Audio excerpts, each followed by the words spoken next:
My number one tip to make your relationship healthy: don't fake your orgasms. And I mean that, well, literally if it applies, but also figuratively.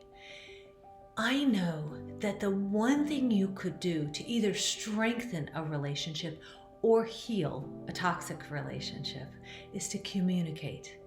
To communicate openly and honestly.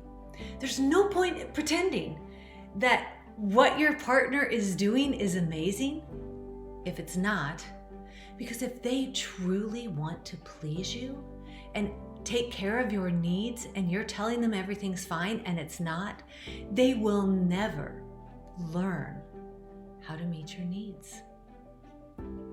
That's true in business and that's true in love.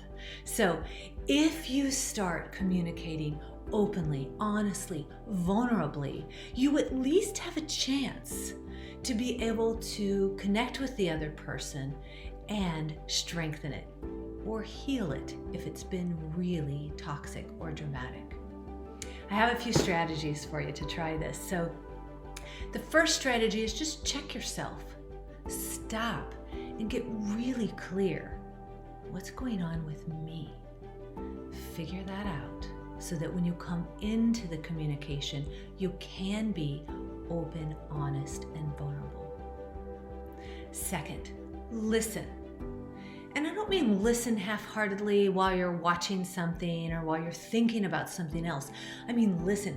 Orient your body to the other person, make eye contact, and shut down the mental chatter so that you're actually hearing what they say. Third, physical touch. And I don't mean sensual or sexual touch.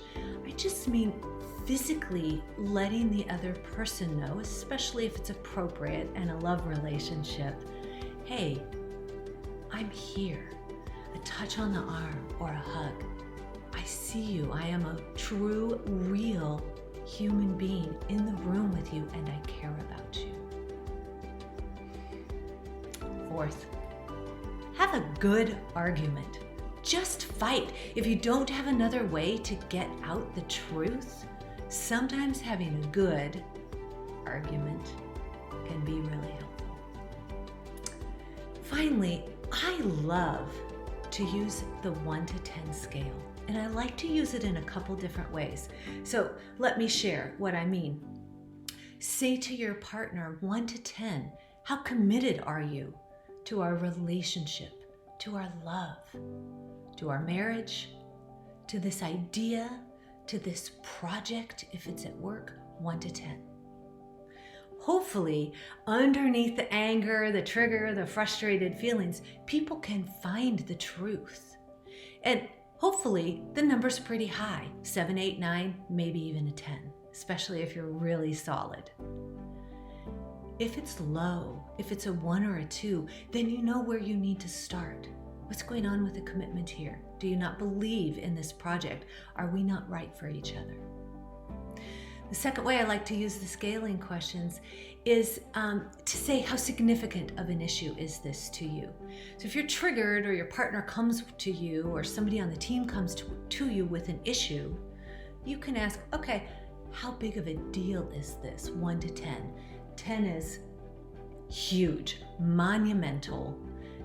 2, 3, it's just a little bit starting to bubble and fester, and I want to say something before it gets worse. That gives you such good, clear information about how important this is to the person that you're having the conflict with. Finally, the last challenge that I would give you is to say to yourself or to the person you're having the conflict with, okay, if we're here, if we're at a 7, what's one thing I could do to move that up a number? So if I'm a 7, what could I do to be at an 8? If I'm at a 2, what could I do to get it to a 3? Let your partner know, what could they do that would help move you and them to one number stronger? Good luck with this. Don't fake your orgasms. Get real.